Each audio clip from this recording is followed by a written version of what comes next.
Welcome to the Wake.Show. As everybody knows, a show needs an intro. This is that intro. Fisher in the foreground, Sam in the back. Let me adjust this camera so that you can see she's framed in the back. Oh, good morning, everybody, and welcome. Good morning, Robert Reed. Good morning, Matt. I will see you tomorrow night as we do some trivia out at Masteries, starting at 7 o'clock on a Thursday. Good morning. It's good to see you guys. And also, thank you so much to our sponsor this first 15 minutes, and that is Single Source Insurance. Oh, I love the little guy. I love the way that looks, Sam. How are you doing today? I'm good. How are you? I'm swell. Thanks for asking. Let's get to On This Day. We've got a couple of guests. I want to get Chris McCarty in here. Also, this morning from the Identity Network, or Identity Tampa Bay, I want to talk a couple of guys into putting me on their network so we can become even more famous around here. And go from the hundreds of people watching a day to millions watching every single day. So, good morning, Angela. Welcome to the show. And thank you so much to Single Source Insurance. Go to singlesourceins.com to see how they can help you today. All right. Anything? I feel like there was something I wanted to talk about before we got into Roxy. Oh, that's right. We'll talk about Roxy. That's what it is. She's fine. So right now, let's see if my wife is watching. She's not watching yet. No. So I want all of you to think positive thoughts because today, little Roxy McPoopenstein and Joseph Michael Fisher. Is that Joey's name? That's funny. My two little Yorkies. They're getting their teeth cleaned, so they are under or will be under today. And listen, everything should be fine. But here's what the suck thing: when my wife was a child, their family lost a pet to anesthesia. They thought they were just taking the dog in to get fixed and, bring the dog home. And the dog never came home. So she is just under being a wreck today. She took the day off from work and is waiting for the dogs and can't pick them up until 5 o'clock tonight. So, send out some positive vibes for my dogs today. Make sure that they come home safely. We can snuggle them later. All right. No, not you and I. Me and my wife. I wish I could snuggle Joey and Roxy. You can snuggle them tomorrow. All awesome. Right. Let's get to On This Day in History. We like to do On This Day for two reasons. One, as a child growing up listening to the radio, I loved it. I don't know why, I just did. Listening to On This Day on the radio as a child and the baseball box scores. I needed to know how the Atlanta Braves did. And then, that was it. So, and secondly, I think it helps put the news of the day into perspective too. So as you're getting angry and worried about this or that, you just go, you know what? This too shall pass. This too one day will be merely an On This Day headline. On this day in 1906, the Great San Francisco earthquake. Okay, so I guess if we go back to 1906, those people in San Francisco probably are going to go, oh yeah, one day my death will just be on this day in history. So I guess that blows my the reason for doing this out of the water immediately. And Sam, of course, anything you see pop up along the way that catches your millennial eye, please. All right. Well, I like that we learn... My advanced millennial eye. Yeah. Yes, I like that we learn history. I remember what I wanted to talk about, too. There was two things this morning. There was the dog thing and my wife. I want you guys to think. But also, I want to apologize to you, Sam. Oh, thank you. For what? Because I was thinking back on Friday and how you got into that accident and how you felt betrayed by humanity sitting there on the side of the road. And how I didn't follow up with you because you had texted me at 12:34. Oh no, it's fine. No, it's not fine because you there for I don't know how many hours felt betrayed by humanity. Nobody was picking you up. Nobody was helping you, and I feel like I was one of those people because I didn't after the show call you or text you back and go, hey, how did everything go? Because I know when you text me, texted me back. I know. I texted you back in the moment. I promise it's okay. Okay. All right. I promise it's fine. Okay, good. All right. Well, I just wanted to make sure. Okay. All right. On this day, let's see. A 50-year-old Mark Martin wins a NASCAR race in 2009. Some Civil War stuff, Cold War stuff. Mount Everest season. Dick Clark dies in 2012. Dick Clark dies on this day in Rockin' New Year's Eve. Yeah. And speaking of which, Barbara Bush, I know, passes away at 92 years old. She died? Yeah, yesterday. She died yesterday. Yeah. She passed away yesterday. not laughing. You're laughing. I'm not laughing at that. I'm laughing at this. He's laughing at the fact that he didn't realize it happened. But there was a lot of great tributes. I pulled up a couple that we'll get to a little bit later on the show, or get to one story. It's too bad I don't have a camera on him right now. So, we'll get to that coming up a little bit later on the show. Also, Mount Everest sees its single deadliest day in history. So now it's time to play. How many people died on this day on Mount Everest? Well, you're not laughing at that one, Chris? It's just tragedy, man. Oh, my God. All right, Mount Everest sees its single deadliest day. How many people do you think died? 12. She's going 12. Chris? I'm going 6. He says 6. I'm going to go with 9. All right. On this, 16. 16, darn it. Dang. Hey, I'm closest without going over. So do you feel like you won this moment, Sam? Do you feel like you won? Those people died. Thank you, 16 people, for dying that day. Now I win this moment. Oh, my God. Most of them ethnic Sherpas were killed by an avalanche on Mount Everest on this day in 2014. Oh, geez. I figured we were going to go back to, a long time ago, but 2014. So, now I feel bad, even worse laughing since it just happened. Because we in America don't care what's happening anywhere else. Because I'm an insensitive jerk American. That's why I'm apologizing right now. Suicide bomber destroys U.S. Embassy in Beirut on this day in 1983. Dick Clark, man. San Francisco earthquake. JFK denies U.S. military intervention in Cuba. Which, come to find out, was a lie. And there you go. Anything else you see that you want me to bring up? There's Sam. Not that I saw, no. All right. So give me your quote of the day. Okay. I didn't like the quote of the day today, so I'm going to pick a different one. Okay. No, it was kind of Do you want me to bring up your go-to? Yeah, please. Okay, let's see. There you go. That's my favorite one. That's Sam's go-to quote. It was the thumbnail of the YouTube video, too. That's too funny. Do your best today. Anonymous. It's not anonymous. That's always from Sam. The single source guys on the unicorn. Yeah. You want me to take them off? No. There you go. I'm sure they want their logo on it. All right, Sam. Well, thank you so much. I don't mean to kick you out so early into the show, but we got a lot of guests to get to. No, shockingly, I do work here, so and you have I will have to get back to work. And you do have a lot of work, so we will see you. Goodbye, Sam. Thank you for being a part of the show today. All right. So with that, what I'd like to do now is bring in my guests, because I only got a couple minutes with these guys before they're busy men themselves. Yeah. And so now I got to adjust this bad boy, make sure we get you guys in the shot over here without getting my big head in the shot. And let's see if this will look better like that. All right. We're bringing in now from the Identity Tampa Bay, Matthew. How do you say your last name? Samost? Yep. Anthony Samost. Oh, let me turn your microphone on over there. You got a nice fancy powered microphone. Go ahead and give me a check test 1 2. Check test 1 2. Oh, it sounds so good. You can do voiceover work with that one. You can get a professional radio career going there. All right, let's see here. And we also have Andrew DeWitt as well. Thank you, gentlemen, for stopping by. And let's start with this. You guys there at the Identity, what do you guys do there at the Identity Tampa Bay? Go ahead. Oh, go ahead. We're a lifestyle and sports network for Tampa Bay. Our goal is to amplify Tampa Bay and bring the community together.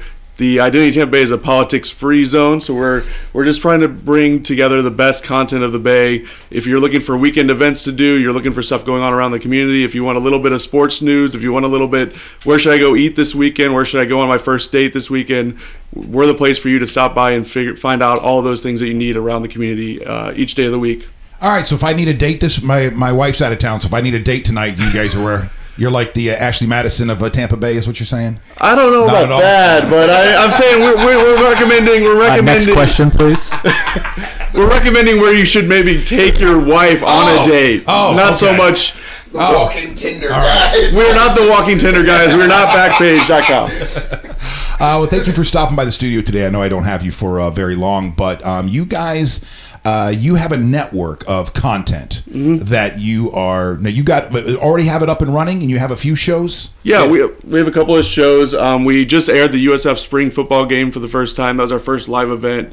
We're still building out the network as we go here, and Matt can add a little bit to that too. Yeah, the way we've been trying to share this around town is we really want to be able to promote all of Tampa's content, as Andrew said, but do so really with a hyper localized focused on Tampa. And if it has kind of a Tampa YouTube feel to it, then that's a really cool thing for us, I think. Now, this being part of Jeff Finnick's group, are you guys focused on sports, or are you bringing in all different elements of Tampa Bay culture?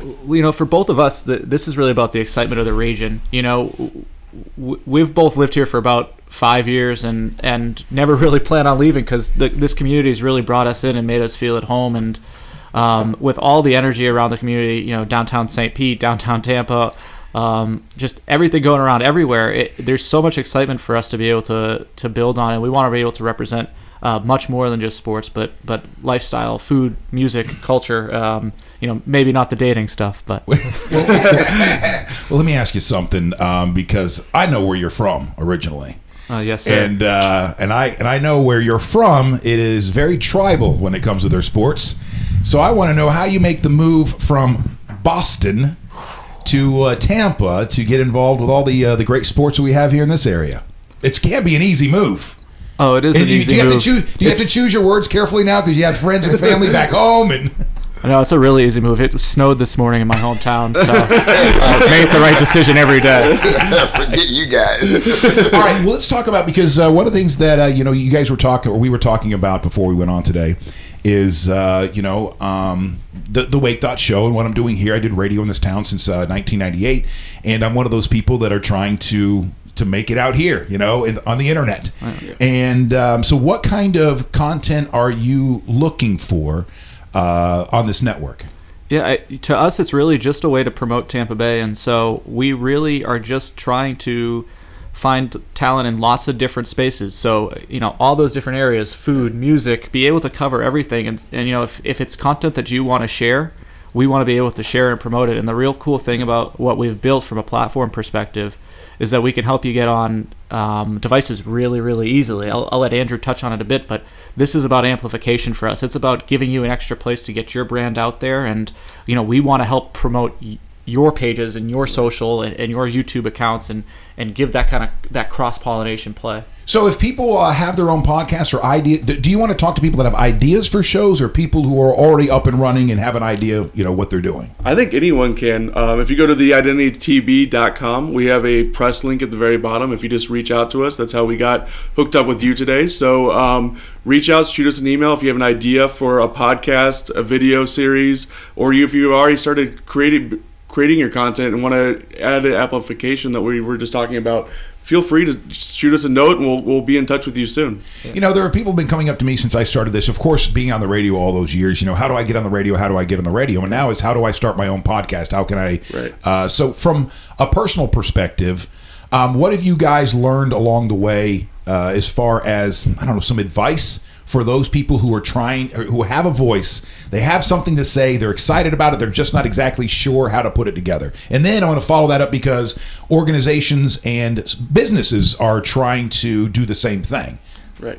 I think for me, and as someone who kind of grew up, and back in the day, I wanted to be an old school newspaper sports reporter. And what happened when I was going through school? Newspapers died. What happened to Chris? Radio died, in the traditional format, kind of the way it used to be. For me, it's always been about just getting out there and doing what you want to do. Create the content that you want to do. At first, your content's not going to be perfect, and that's okay.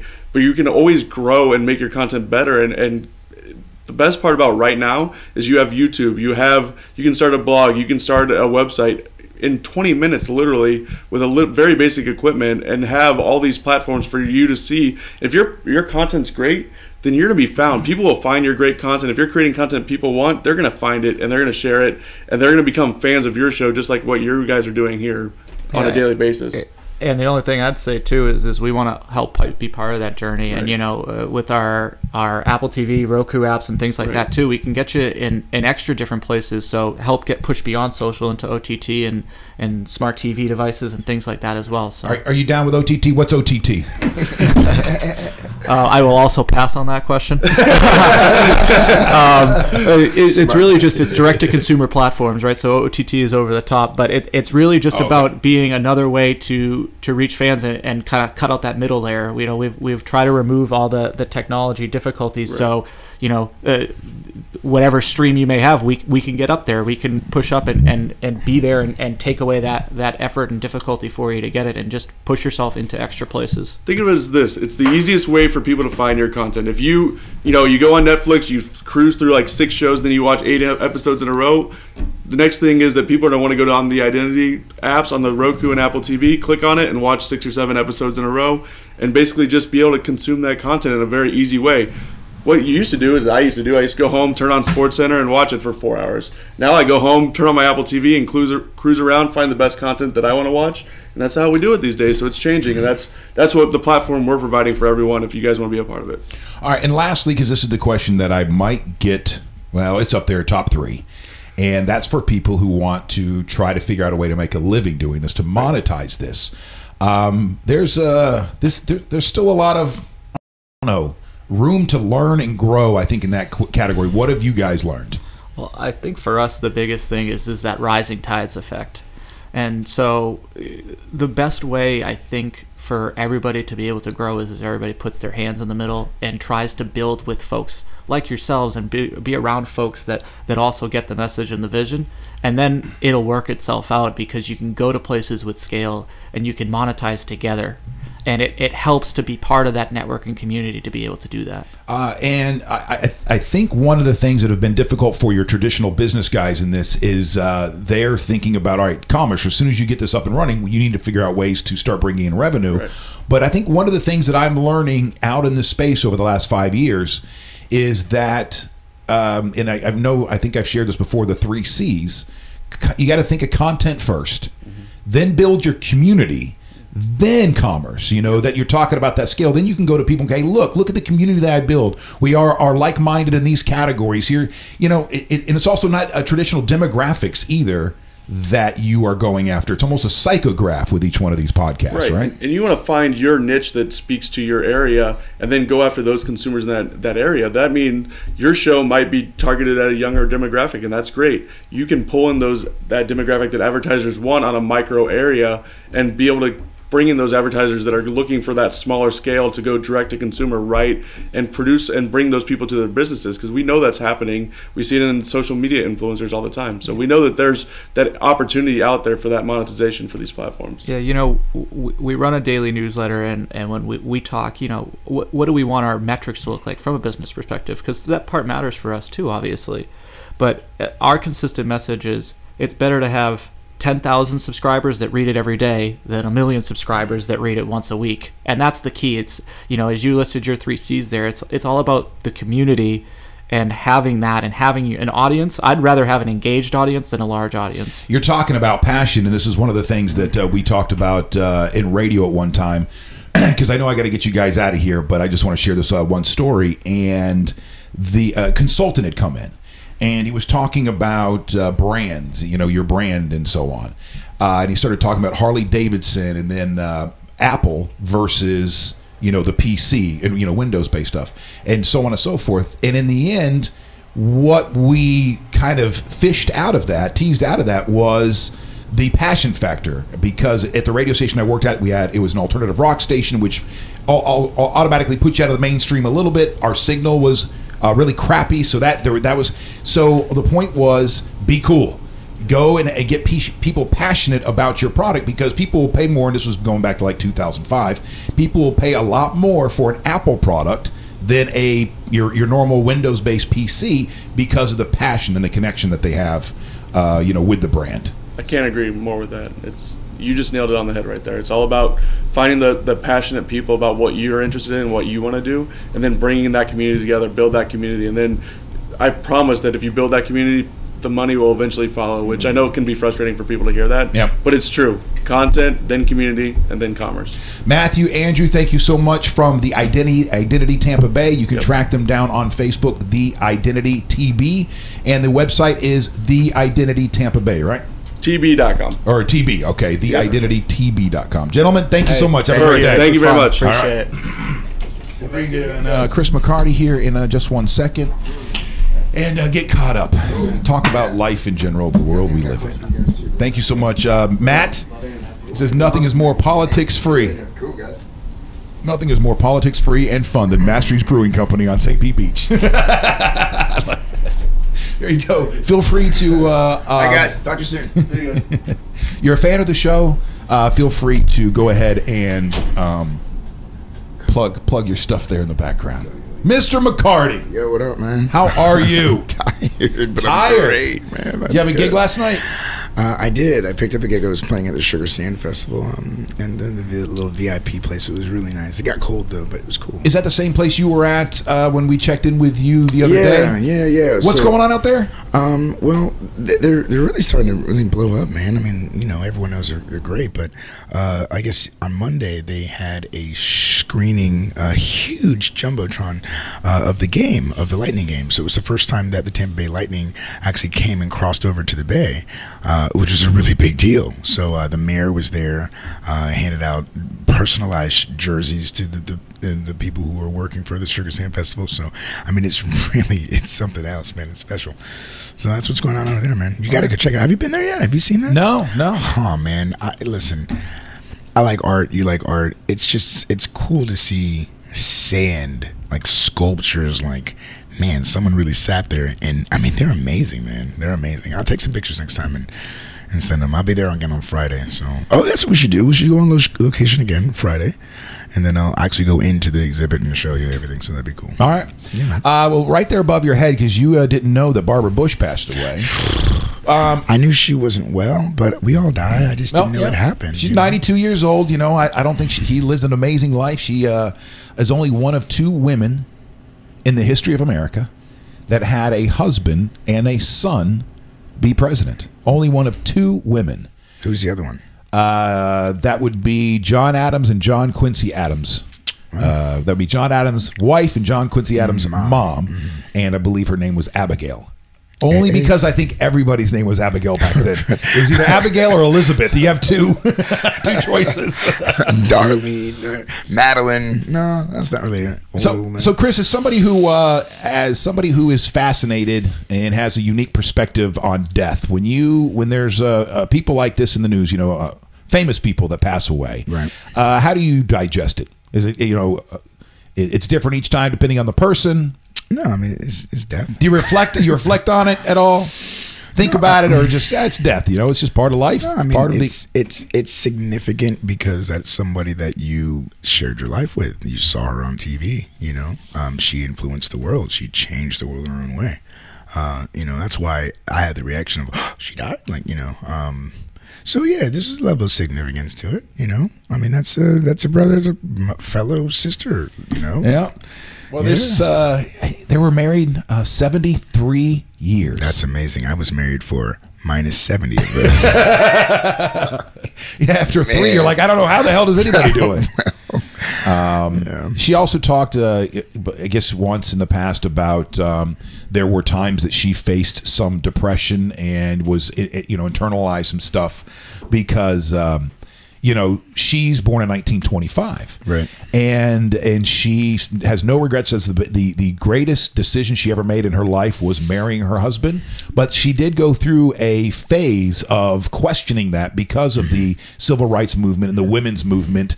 And she was like, "Am I doing the right thing? I could be so much more right now, and but I'm staying home." But in the end, that was just something she dealt with for a very little while and came back to no.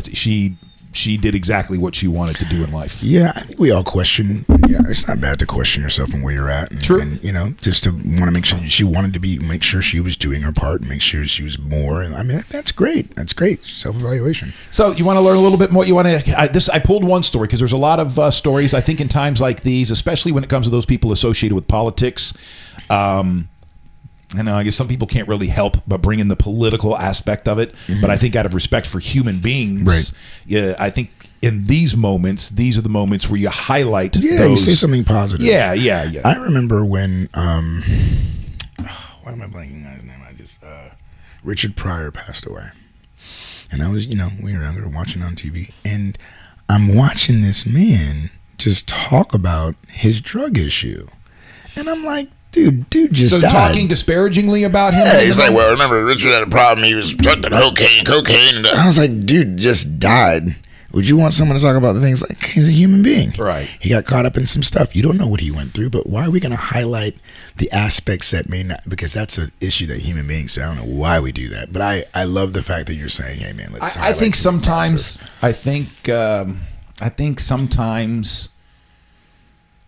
for a lot of people in our culture, we get hung up on this perfect version of ourselves, especially publicly. You know what I mean? Yeah. And it's like as soon as somebody finds out that you have flaws, then that's it. You're no longer allowed to be a celebrity. You're no longer allowed to be in the public eye. You don't deserve to be president. You don't deserve to be a stand-up comedian. You don't deserve those things because we know this about you. And here's the thing about that. That's the hypocritical aspect, because there's not a human being alive that doesn't have something that they may not be proud of. There's something, because like we said this the other week, steps backward are steps forward. So when, if he got over the cocaine, which we all know he did, that meant that was his time for whatever reason, for his karma between him and his God. That was what he figured out. And yeah, dude, we do that, and I feel like it's a way for people to not think about their own thing and try to make themselves feel better about. And it's just sad, dude. Yeah, it's really sad. It's really a sad thing. All right, so Barbara Bush in 1953, soon after George H.W. Bush had moved his family to Midland, Texas, to get into the oil business, the couple's 3-year-old daughter complained about feeling tired. Usually Pauline Robinson, known as Robin Bush, the much doted on only girl of the Bush kids, was a rowdy and healthy as her older brother George W. and baby brother Jeb. Barbara decided to take her to the pediatrician. Her diagnosis was shockingly abrupt. The doctor called the Bushes a few days later with a word neither had ever heard before: leukemia. The complaint about being fatigued. The description was to take their child home to die. Quote, her advice was to tell no one, go home, forget that Robin was sick, make her as comfortable as we could, love her, and let her gently slip away. She said this would happen very quickly, but they decided to fight it instead. The Bushes had means and determination. They fought the death sentence diagnosis, beginning a months-long ordeal that would have lifelong impacts on a family that would come to include 2 presidents, which is still amazing. And I know it's hard to separate the politics of the day, and people go, yeah, but they're the Bushes or whatever you want. But that is still pretty amazing. And I love that you just shared that, because that does put the light, the human aspect. Like, as soon as you said that, I was like, man, this woman passed away. She dealt with that. That's a nightmare for all kinds of parents. Yep. The main reason I didn't know that Barbara died yesterday is I was dealing with my children, and it was really intense. Everything okay? I mean, it will be okay. Yeah, it was just, it's just a very long, and even all the way to this morning. And just, hearing you say that, it makes you have a little bit of empathy and apathy. Like, oh man, just because you're the president, you're a human being. There's not a human being alive that can avoid the pains of being a human, man, So I think that's the movement, and I'd like us just to remind everyone. Here's a great story. This is a quick aside, but it's about human, I was in my car listening to Steve Harvey, right? He was talking about God and talking about like his life, and everything he was saying, it literally brought me into weeping. I wasn't crying, I was bawling. Wow. Right? Just love, just the idea of that I was created with all the things that are in life, animals and all, then I was made, and the fact that I know that I was made from love, that kind of thing, and it's humbling. So I had to pull off the road, man. Like I can't drive. I'm like, and I'm pulling to this hotel, and it's, parking pass, but there are a couple other places that are open. I'm just trying to gather myself. Car comes by, 2 people park, and it's this lady, right? And she keeps looking at, and I'm like, she's about to come over here and be like, bah, bah, bah, bah, because that's what people do. And all of a sudden, what does she do? She comes over and is like, you shouldn't be. And I'm sitting here looking at myself like, I'm sitting here loving God, being so happy, and you have no idea what I'm doing, lady. And it's just that thing that people do. We're weirdos, man. To go along with kind of what you were saying, it's just, you got to leave people alone. There's a humanity aspect. Like, lady, you see my face? Do you think I'm okay? I'm not gonna. Where's the spot where you go, oh, you know what? People may be dealing with something that I don't know. Let me just, and that's the thing, man. So I don't know, man. It's humanity. It's weird, but we have to fight, man, to get us back on the love train, brother. Fight to get on the love train. Isn't that crazy? Sometimes it's like an oxymoron. Fight and love, but you got to, man. We have to fight for it. Let's see here. Back to this story. USA Today reporter Susan Page, who is writing a new biography of Barbara Bush, spoke to the former First Lady about the episode, and this is talking about her daughter's death. 64 years to the month after Robin's death, sitting in her Houston living room, facing a portrait of her forever young daughter, the tears were fresh. Quote, see, isn't that amazing, too, talking about love and how we bond with each other? 64 years later, still tears in her eyes. Yeah, of course. Talking about this, the story. I think this was a powerful tragedy in their lives. No mother would ever forget a child, but Robin has remained a real presence for them. The day after getting the bad news, the Bushes flew with Robin to New York, moving into the apartment of George W. Bush's grandparents on Manhattan's East Side. His uncle was a doctor at Sloan Kettering, a leading cancer center, even when cancer was barely understood and nearly taboo to mention. What? Now I need to know this about our history. So there was a point where you didn't even talk about cancer. It was taboo. Shh. Well, that's what the doctor told them to do too. They said, go home and tell nobody that she's sick, and don't talk about death. Yeah. Remember that? What does that come from, Chris? Because to me, because of how religious our history is, I'm going, wait, is this something that comes from a religious aspect of who we are? But where does this come from? I don't know. I think because of the unknown, the uncertainty, I feel, of like death. We don't know what it is, and we know that we cry. It's tragic when people die. Like you're saying, like my brother passed. All these things. So I think that we've associated so much pain to it, and just it being such a negative aspect to this, we don't really talk about it. And even with cancer, shh, don't talk about that. Shh, it is.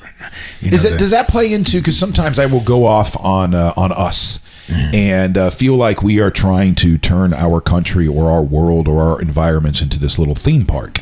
A fantasy land, maybe. And is that a part of it? Is us trying to perfect this fantasy land where everything is, hi, welcome, have another churro. But you know what?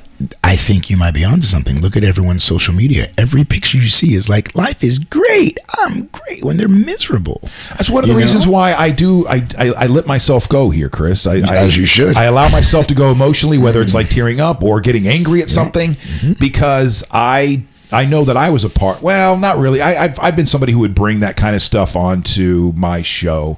Right. But one of the things that does bother me about the media is how fake we have to act constantly. You have to go, hi, good morning, have a wonderful day, and then you turn off the microphone. And you're sitting there like grumble. Yeah. Here's a great example.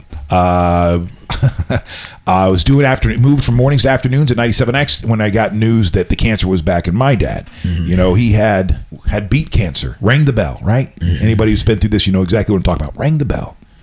I don't know if it was a couple weeks later after ringing the bell, I get the phone call. But I'm in the studio and I'm getting ready to do a break. And I'll never forget this for as long as I live, because I'm doing okay. I think my dad's beat cancer, and then all of a sudden you get off the phone with your mom going, it's raging back, and we're gonna have to call hospice. I hang up the phone, and the counter's counting down to when I have to talk. I have seconds, right? And so I'm talking over Rage Against the Machine. Wow.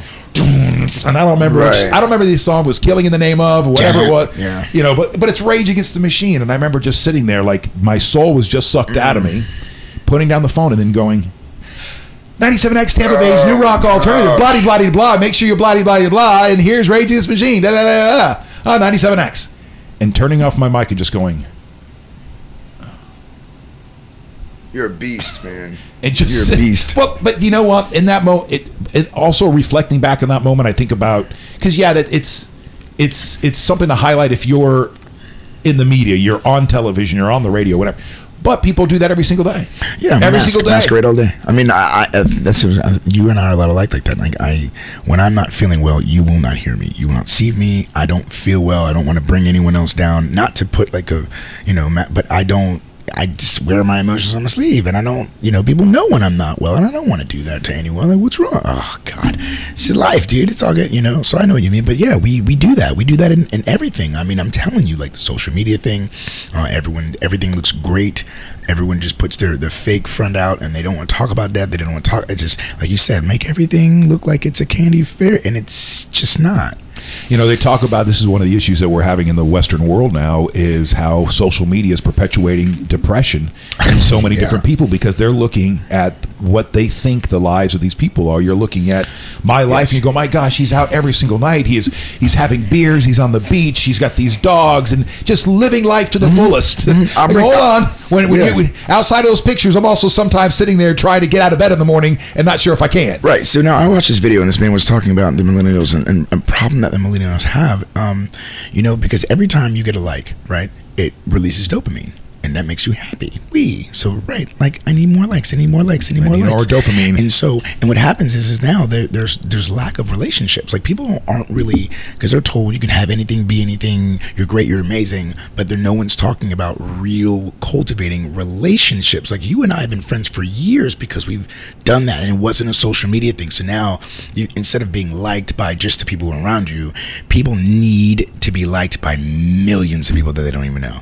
And that the pressure of trying to get that, and now it's like swipe left, I'm the man, I'm gorgeous, like that facade. And as you said, like there's not a person that doesn't have some issues. And the social media thing, I mean, listen, my phone broke yesterday, and I understand the addiction. Everyone's a little addicted to that thing. Oh yeah, because I was watching Denzel Washington, and he challenged people like, put it down for a week and see how you do. Most people couldn't do it. Right. And so just by that rationale, like even go out and see people eating, and they have their phone right there. You're right. Then people are having a hard time really understanding themselves because they're so attached to this thing that is not even real. Those of you that are watching right now, when was the last time that you were away from electronic media, put down your phone for 24 hours, just one day? You just put it away. I don't know if you have to send. So what do you do with that? Because it's like I feel like I have to set up everybody. I have to then text my all my family and go, hey, by the way, if you text me the next 24 hours, you're not going to get a text back. It's crazy because here's the funny thing about that, right? I believe everything happens for a reason. I had my phone in my hand. I was filling in a calendar. The phone dropped. I stopped it with my foot, and I remember thinking, ooh, that could have broke. Okay, great. So then I go about my business, and then I do the thing again. Right? I'm doing it, and it drops again, and this time smack, and I literally said, it's broken. I picked it up, and it was broken. And I couldn't help but think, maybe you did it on purpose. Maybe I needed a break from it, and I can feel like I'm not really rushing to AT&T. I know I have to because it's the only way I can keep in touch with my kids, but I can't help but I feel a little. I do. The first time that I realized how addicted that we can get to this kind of stuff was before the age that we're in, and I had a pager. I remember pager, But it wasn't just any pager. This is one of those that typed out the stuff. Like I had an answering service, for Chris Fisher DJs or whatever I was at the time. Sound Supreme. This is why parents need to start beating their children again and stop telling them they can be president when they can't even make eye contact when talking to someone. Oh, man. Who is that? Who said that? My buddy Adam. Adam is awesome. That's why parents need to start beating their children again and stop. So how are your kids doing these days, Adam? Kids. They're beaten. Submissive. His kids are you look at a phone, they're like, no, I don't want to. But I don't know what it is. I'm sure that it's a multiple factors, including me being raised on devices and gaming, and that's part of it. Yeah, I think but I don't think that's all of it. I think just part of it. Well, we're addictive creatures by habit. We can get addicted to anything that gives you stimulation. You can get addicted to that. But I mean, what he's talking about kids not, or it seems to be a growing number of people can't look you in the eyes, have difficult times in public settings, have more and more anxiety in public settings. I agree. Around other people. I don't necessarily know if to beat someone to get them. I think you just maybe take away some of the distractions and interact. Tell me what he said. So I asked Adam, how are the kids these days? He goes, they were taken away from me. Right. So he's just trying to offer help. Like, hey, I don't want y'all to end up like me. So beat your kids, because that's what I didn't do. Boy, Adam. Yeah, but it's what it is. We all know that back in the day, I mean, there was no technology and things are speeding up, and it's wild to think that these kids are growing up on that, and they are different. They are a different breed, and I see them, because now what happens is people are so much quicker to find something better, and they will bounce on you if something better comes up. Like, I'm telling you, just keep watching, man. You keep watching. I see my buddy Ray is watching right now. He says, especially in the restaurant industry, he just took over management duties at Ducky's on Kennedy in Tampa, and I'm going to start a trivia night there, a late night trivia night, 10 o'clock at night, Tuesday nights beginning on May 1st. Let me ask you a question. Yes. That's just kind of weird. Didn't you just tell me that you might not need to be doing this late stuff because it messes you up the next day? Isn't that what you just told me? Yeah, but you will reserve the right to change your mind. I don't know your bills. I don't know your situation. I just remembered you saying that. And, well, here's a couple of motivating factors. One, you're right. It is bills.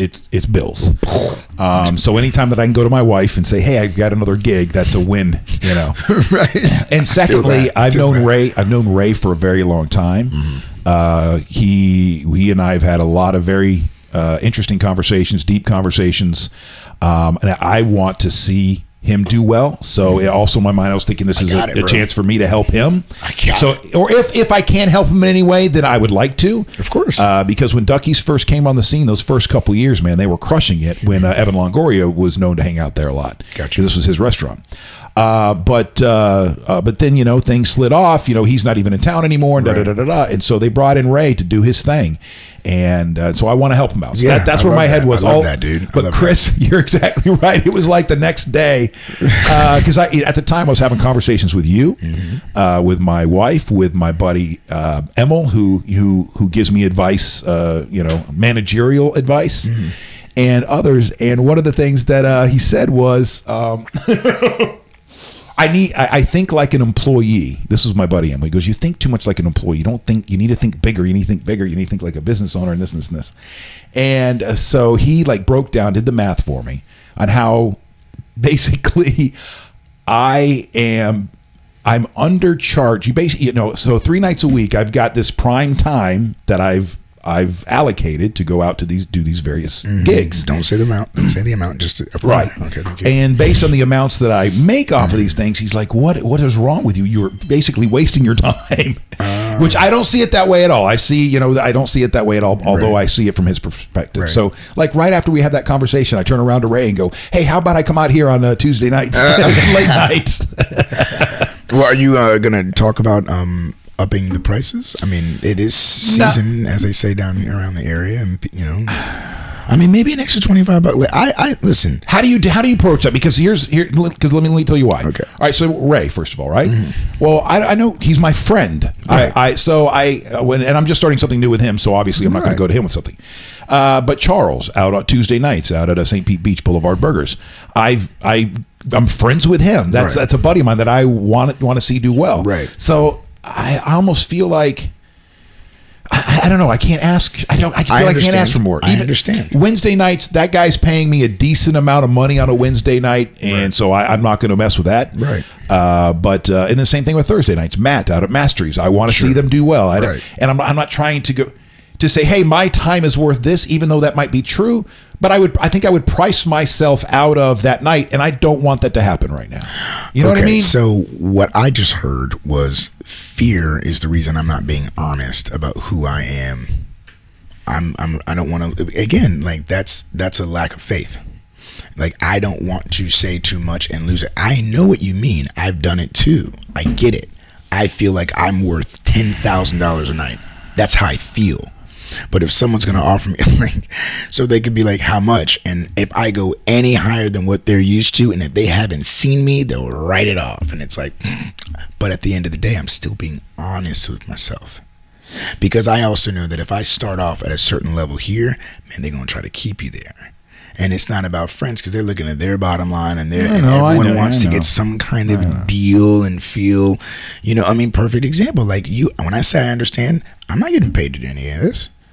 You know what I mean? And I'm here because you're here because you want, and but I enjoy being just like you. I enjoy being able to speak because people know that I don't really talk about things just on social media, but now I found out I have a platform where I can really be like, okay, so here are some more about me, stories you didn't know, so on and so forth. So I mean, I get what I understand why you're not necessarily asking for more, but yet I would say if you could get more money, would your wife be happier? Of course. Well, then I look at it like this. Hey, look, guys, here's the real deal. I need this. Can you do that? I come from the school though. You never go to somebody asking for money because you need it. Because hey, listen, I can't pay my bills or my wife's on me. You have to. If you're going to go ask for more money, it's to go. Hey, listen, we started here. The numbers are now here. So let's talk a little bit about. And I get that, and which is why I'm saying, hey, it was working out well at this space. So to continue, I would be more comfortable if we do this, because I'll tell you this. I had a couple gigs where, 1 year they're paying me this, right? And then the next year I'm like, hey, can I get more? Because I know I'm good, right? And I proved it. And they're like, well, this is what we just do. What happens then? Now I go back to that. I'm not as enthusiastic because I feel stagnant. There's no growth. So now I'm not necessarily running to get there on time. I'm not, and I think that's just, maybe it's either me, it's human beings. So I say for you, like in that, like what you might feel a little more energetic if you show up. I've had these conversations with owners and been like, dude, I'm not making here.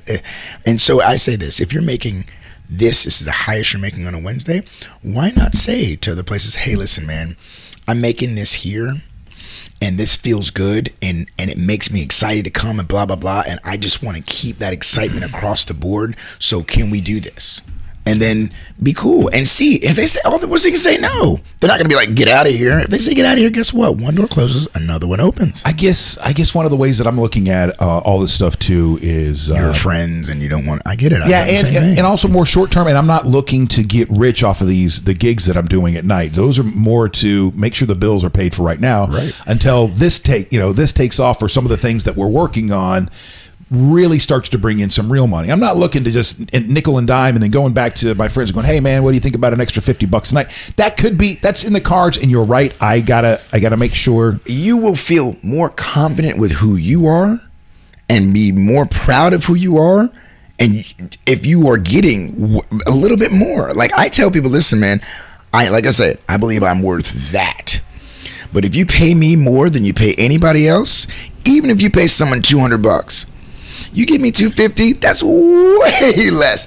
But I feel like you recognize that I'm good. You're saying that I'm better, and I'm cool with that. It's just that the respect of self, dude. And I think it all trickles down to everything else that you do. So that's why I think it's imperative that you be honest, because clearly here you are, like it's going back and forth. Well, forget the mind back and forth. Just have that, hey, listen, man, I'm making it over here. That feels good. Do you have that? Do you have that? Do you have that? And they're going to say yes or no. And then that's it. I'm making this over here, and I realize that I am actually worth that. I understand your business, and you know your bottom lines and up lines. Are you able to do that? That's all you got to say. That's all you got to say. We'll see. No, I still feel like I'm building nights. Like, Thursday, I know we've got a good crowd there, but we're coming out of spring break, so now I got to see how much was spring break and how much, how many you're we're going to thinking retain for them, because that's what they potentially will tell you. And I hear you, but at the end of the day, hey man, I'm making this over here. Everything's great here. I would like to have that same excitement across the board everywhere I go. I like playing here. You're a human. I'm a human. You know how it goes. It would be great if I could, because man, I have a bottom. I don't play for less than this. Right. And that's where I'm at. And if they say no, it's all good, dude. Right on. I'm out. All right. We were talking about the cell phones earlier and how we get addicted to them. Yep. And then I started to tell a story about when I had a pager. But I'm so happy that I had this moment happen for later on in life. So I'm in my early 20s, and I've got one of those pagers that if you call, it was Chris Fisher Entertainment, I believe. And so somebody'd answer the phone, and then I would get a text message. Hey, call so-and-so about blah, blah, blah, blah, blah, for some event. Right?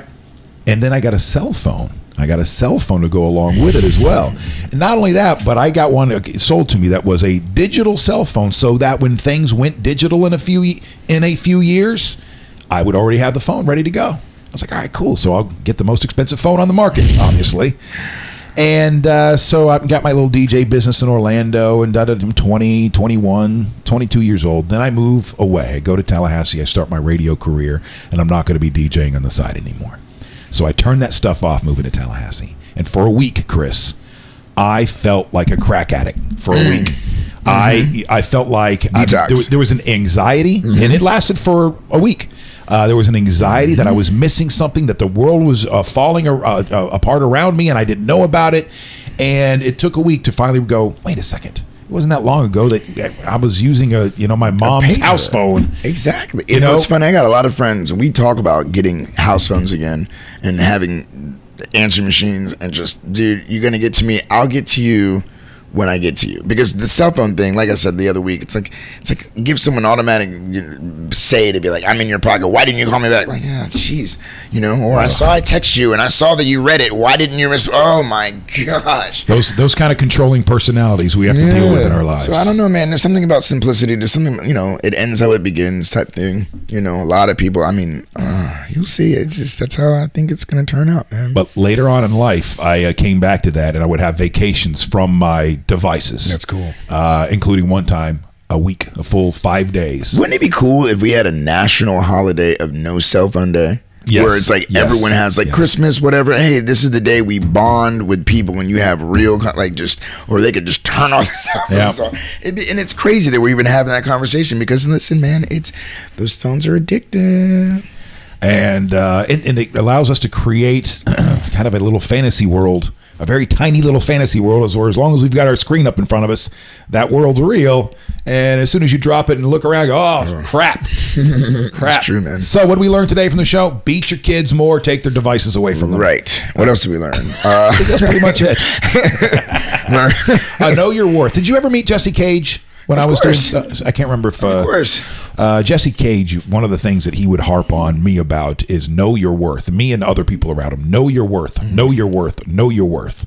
And I don't think that's something that I've ever had a good grasp on. But I think it's because you understand your mortality.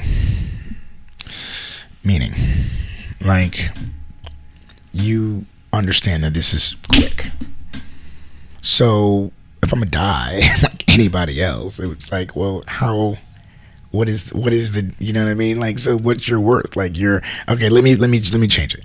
Not so much your mentality, like your life. Okay, you know what matters to you, what you like. Okay, so what his worth could be different than what you think you're worth. He could be, monetarily speaking, know your worth, and this is how much time I'll give. But then you could be like, yeah, well, my worth is helping people, and that's how I'm valuable.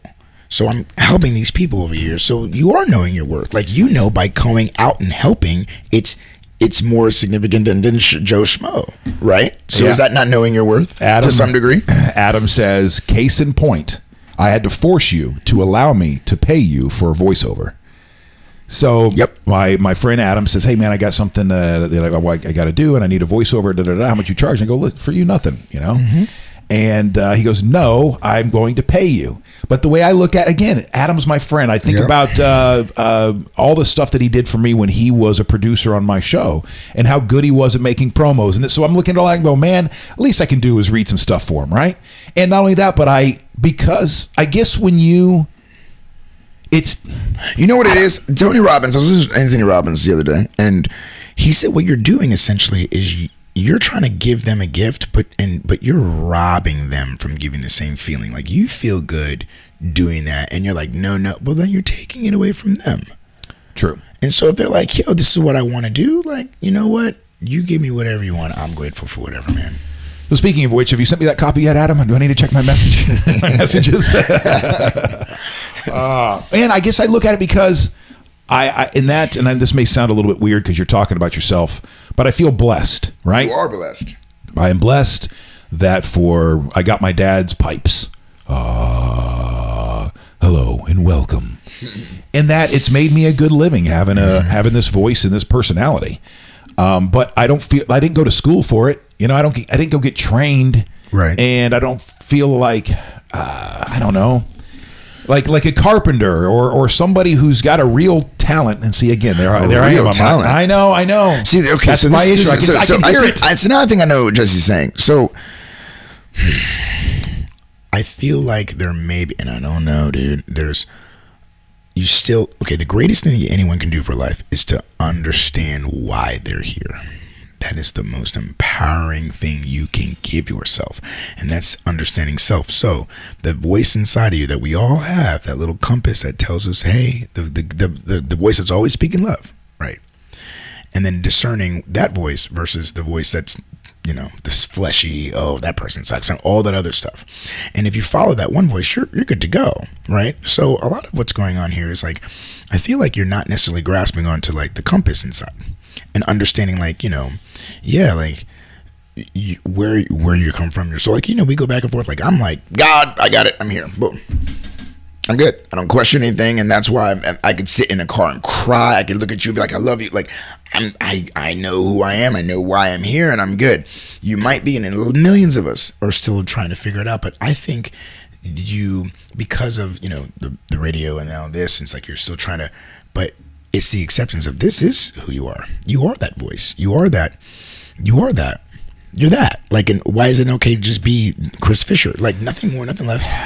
Think about it, man. Like, you might be. I guess because the satisfaction I get, when whether it's helping out Adam with some voiceover work or doing a trivia night, the gratification, I enjoy it. Yes, I enjoy these trivia nights that I do, and I know that I don't make a lot of money. They fill your soul up, right? Dude. Yeah. So to me, that is the worth in that. Yes, dude. There is currency. There is worth. There's something there that is meaningful. Now, it's not as meaningful to my wife, when she's trying to pay the bills every single month.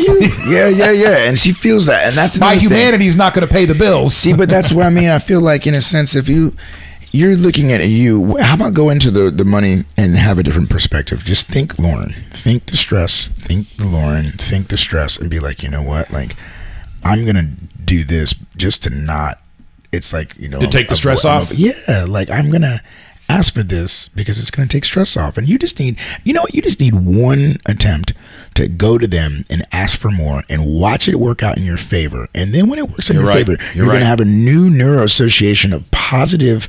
It feels good to me to ask. It feels good to be honest. It feels good to that's I think maybe that might be something you should try. And dude, the world's it's like that. You can do that with anybody and just try it out. I just I have this fear of being a little overzealous, a little too cocky and too confident. Well, and then I have Kendrick Lamar in my ear going, "Bitch, sit down." Be humble. But that's the thing, Chris. I feel like that's you again, measuring who you are versus what someone else might think.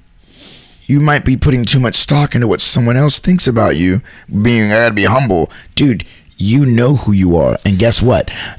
People are going to say things and they're mostly going to get it wrong, but oh well, because the person who you've been looking at yourself in the mirror and you've seen you and you know the difference from what they say, what's true and what. You know the difference. They're never going to know. I guarantee you, so many people say this about me, say that, you don't know, and that's fine.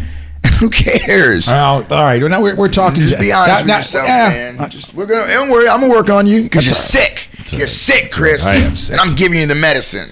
Steve, I want to talk to you after the show today. I've got something to add. I don't know if where you are in the conversations that we were having the other day, but I've got something to add to your package if you are interested.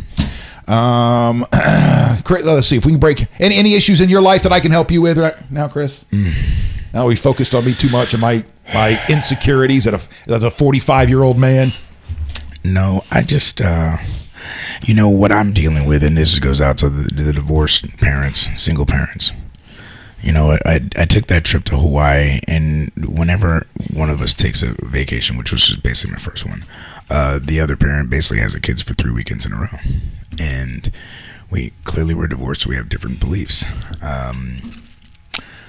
And it's very frustrating to have the kids come back, and it's almost like I'm trying to rewire, and it's because they were gone for so long, I feel like my son and they got really kind of wrapped up and caught up in that culture, which I don't necessarily think it's positive for their world. That has got to be a tough one. It is. Once you split, and you're trying to be amicable and raise the kids and do everything best for the kids, but you guys have two slightly different views on. Yeah. So let me tell you what's happening new to me, and I'm glad that we're able to share this, and maybe other people can too. For the first time, we've been split for like 2 years, right? We got divorced in December. For the first time, my mind is being played with negative thoughts with her more so than ever before. You know, like, I normally get done with the gig and I'm happy, right? But when I come back and I'm hearing that my son is being just completely disrespectful and defiant, I mean, he's 5, he's a boy, but the things that he's doing, it's like I hear him do these things over his mom's house. So he doesn't respect his mom to a degree. Okay. But when you're doing it everywhere else, I'm concerned what happens in 20 years. He gets in a situation and he's not listening, and he's being defiant, and he's trying, is this part of him dealing with the breakup though, and the divorce? So are your kids going into any therapy at all? Or? Now, it's interesting you say that. So last night I'm on the phone with my dad. I'm on the phone with a friend who's a therapist, and I'm bothered, and it's to the degree where we're thinking, well, maybe we need to find a counselor and all that. And it's rough because, again, what happens is he takes off there for 5 days for the weekend, and invariably Monday and Tuesday he's bad days at school. And so it's just, again, and so I got an individual who doesn't really listen to me, right? And I think I'm a pretty sound dude, I'm pretty logical, I'm not a bad guy, but they don't want to hear anything I have to say because whatever, right? It's a voice of reason, and you can act like, oh, I didn't hear it, so I can act like it, whatever, and so it's very frustrating and so I don't know, that's if you say you want to help me, I don't know. I mean, I'm sitting here thinking I got to pray more. I mean, I'm laying in bed with angry thoughts. I'm like, oh, okay, I'm sending love to blah blah blah, like I'm saying this, I don't like it. So now I'm with the kids and I'm getting resentment, and I don't think it, and now I'm getting it when they come, and I don't like that. That really is bothering me, Yeah, so I don't really, that is tough, man. Yeah, and there's so many people in my life that have split, and have been raising kids, in two households, and I mean, and if you knew, I mean, and there are some people who know, and I've shown some people certain messages and whatnot. I mean, if you just see the dialogue, all of my people, every last one of them is like, I don't understand why she is being this way. I don't get it. And I'm like, I don't, maybe it's so when do you try to talk to you to call her and go, hey, listen, can we talk about X, Y, and Z, or does that turn into an ordeal? So you've got spiritual and you've got ego. You tell me how it works. Because they're, oh, you got a Jesus complex. And I'm like, do you even know who Jesus was? He's a dude saying that everyone's the same and love it. So yeah, I got a Jesus complex. Well, I mean, so if I have a Jesus complex, what's your complex? Well, God complex. You do have a vision. You do have a vision. You can see yourself being somebody who is transforming the world spiritually. Absolutely. And but think about that. That's not to inflate me. That's to help everyone else. I'm only gonna be here for I'm gonna go. My bro just passed. I mean, it could be quick. So what do I want to do? I want to go to the schools and talk to kids, because maybe, hopefully, here's a dude who's been ostracized and cast aside, all that stuff. Maybe, hopefully, I can help bring them together and put a little bit of love, so they don't necessarily have to deal like, what's wrong with that guy? Dude, I don't know, man. Steve says, tough spot, man. I have a 12-year-old I get summers with. Rewire and undo just in time for him to go back. Oh my gosh, Steve, I know, brother, I know. And I sit there and it's like, and there's the new boyfriend, and there's the stuff I deal with. It's just, it doesn't make sense, because again, it's ego versus spirit. Little thing. Let me ask you a question. Any man out there with a daughter, right? There's a new boyfriend, maybe a month or 2 or 3 right? So would you think it's disrespectful for this man to be carrying my daughter, who's 3 and can walk, up to my house with my ex-wife right there? So she's condoning this, trying to test me to get me to be like, do you understand how unbelievably disrespectful that is? See, that's the shit I deal with. And it's like, I'm sitting here like, lady, do you have any idea what you're doing to these children? No, you don't. And so I'm saying to you. So now, is that a moment that happened naturally? You know, was it nefarious? There's no reason for this man to come out of his car. None. You're dropping these kids off at my house. Why are you getting out of the car? You don't need to get out of the car. You're doing that on okay. So now it's like. So this is their job. You're feeling like it's a jockeying. I know for a fact it is, bro. Yeah. Because she did this with a boyfriend before. Come on, man. Dude. So this is you think it's just a move to get under your skin. What it is she's trying to force this person to be stepdad. Because that's what she did with the last dude. That's what she did with me. The dude before, that's just her pattern. Sorry, just calling it what it is. Okay. So by doing that, she's trying to say, here's some power. I'm condoning, yes, you can do that, and it's all right. And it's just like, lady, this dude's going to be gone, I guarantee you, within 2 years. Why? Because you're the same person you're at years before. You don't take any time to heal yourself. So you want me to? So now I'm here forever, and I'm a good dude. I'm easy to work with. Why would you even do that? Because somewhere in your brain you're thinking you're trying to play chess and scheme, and it's just like, dude, you're going up against a spiritual dude who's not. I'm not playing your game. So the problem is we're talking about years of these actions, right? And so what's happening to me is like, I mean, we're talking about, dude, like from the very beginning when we split, I said, let's just split everything 50-50, you know, and we'll just go down the way and cool, you pay you, I pay me. So what happens? This person wants to then, what if I went 60-40? So for the next 2 years, we're dealing with lawyers and going to court and doing mediation that didn't do anything. And where do we end up? Right back where I said initially, to 50-50. So I essentially just got 2 years of my life wasted for no reason. That is infuriating for an individual who has a lot of integrity, who's like, from the very beginning, son, I left with just a bed. You're winning. Just a bed. Take the car. Do you know how many guys have this? I've listened to this story. We need to have a men's meeting, a place where like dudes can come together where it's sacred. I've seen it one time and it is healing, because what's happening now, bro, like now I'm having thoughts, which I wish I wouldn't, but I'm having thoughts of like, you know what?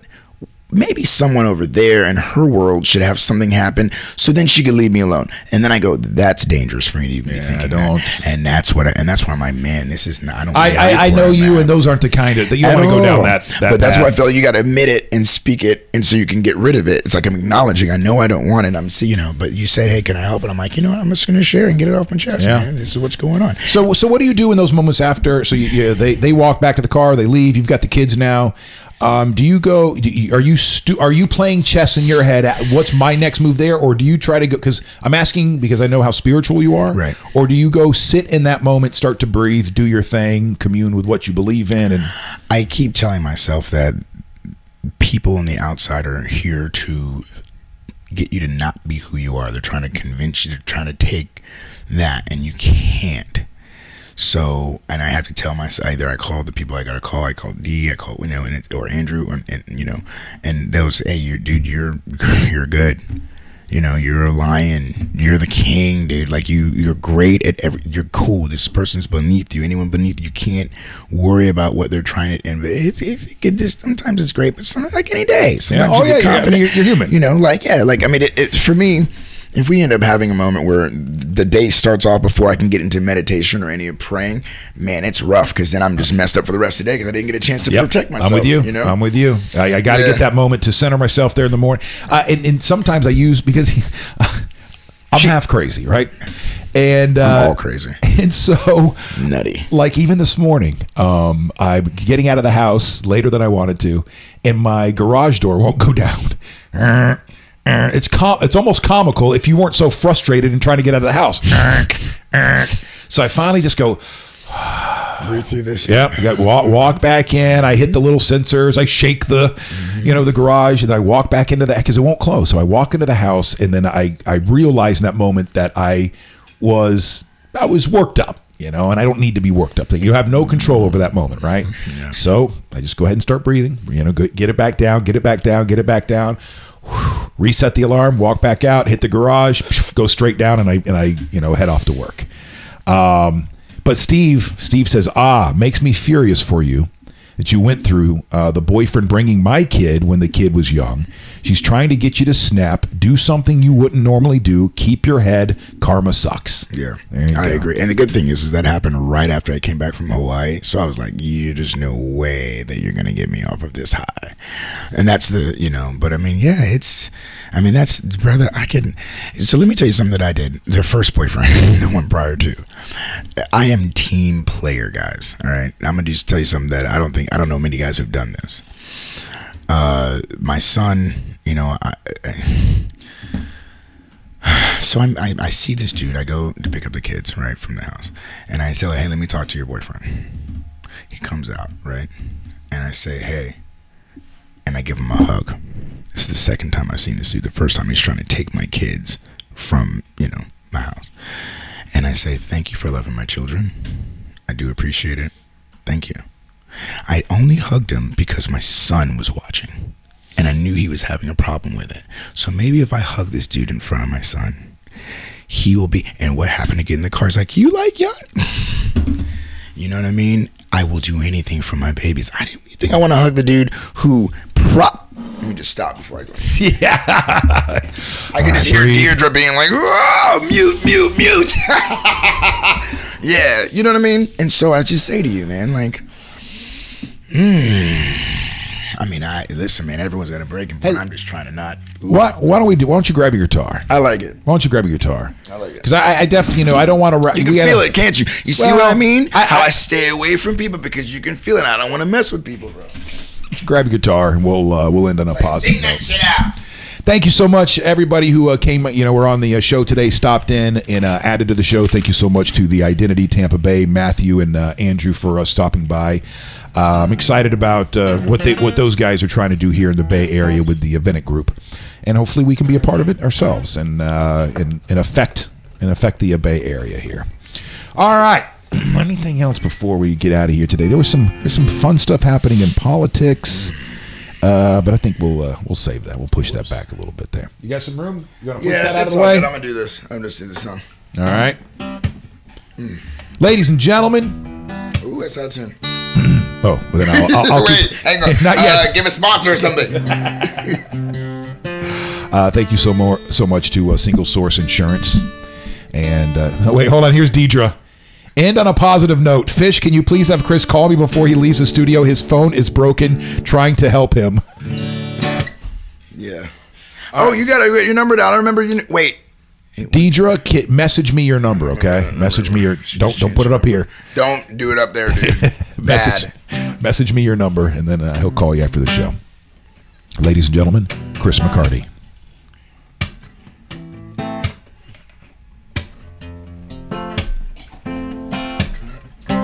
Thought I was dreaming in silver and gold, like a scene from a movie every broken heart knows.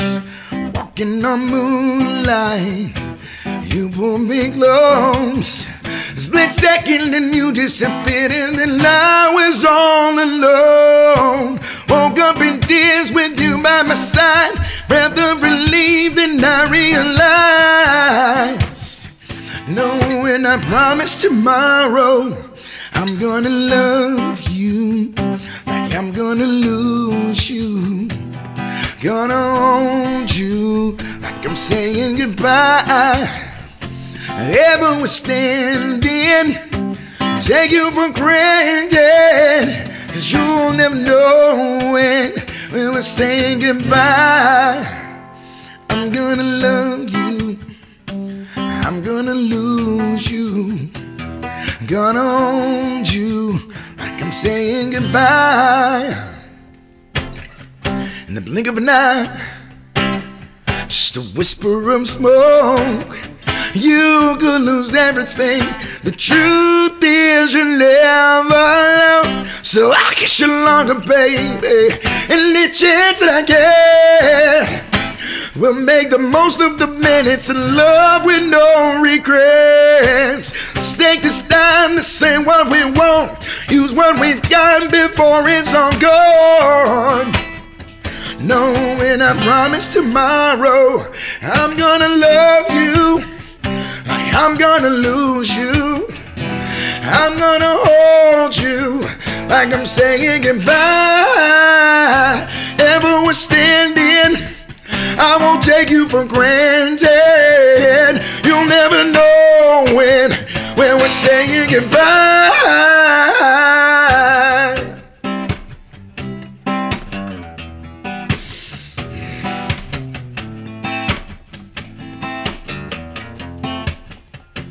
I'm gonna love you like I'm gonna lose you.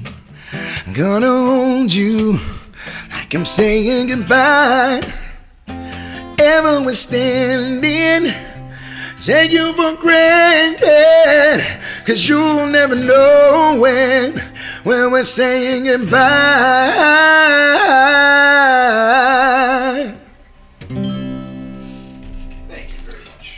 Thank you, Mr. Chris McCarty. Thank you. Let's turn off the sound effects. See, much better, right? Much better. Man, I feel better. See, singing, man, is really therapeutic, brother. Thank you. So Deidre put her number in the message. D, what are you doing? That wasn't wise. I want all y'all to text her and be like, stop putting your messages up. You know, text her and just tell her how sweet she is. Actually, yeah, you know what? She's one of the sweetest souls walking around. She's like all of us had a rough go. She just got a new job, man, and I'm really, really proud of her. I want to tell everybody that this person believes in me when everything was really dark for me. You know, she's always stood there for me, helped me up, and that's why we're business partners. She's one of my best friends. She's a beautiful soul. So, you know, just any kind of positivity you see, anything coming from me in the future, just know that she is half the reason for it. And so blessings to her. And, you know, if you do send her a text, just tell her thanks for supporting Chris, because I would not be here if it wasn't for her. And that's the God's honest truth. Wow. All right. Oh, real talk. Oh, she goes, that's Jenny's number, not mine. Whose? I don't know. Jenny? Jenny. Unless she's just trying to divert, trying to throw up a smoke screen right now. Oh, no, that's not really mine. That's I don't know what you guys are talking about. That's Jenny. And Sharon says, thank you. One of my favorite songs. Thank you, Sharon. Right. Thank you. Does that make you feel a little bit better too, Chris? Yes, a little cathartic. All positive is great. All right, I've got to shut this thing down and turn it back on for some clients. And feed them some original content for their social media. Yep. Thank you so much for being a part of the Wake.Show today. Have a great day. Be good to yourself. Be kind to your fellow man. And most importantly, let your crazy breathe. Where are my clouds? Where'd my clouds go? Did I get rid of my clouds? Did I do this yesterday? I did get rid of my clouds, right? That's why it doesn't go here anymore. Oh, no, that's what I should always end on. Sam. There we go.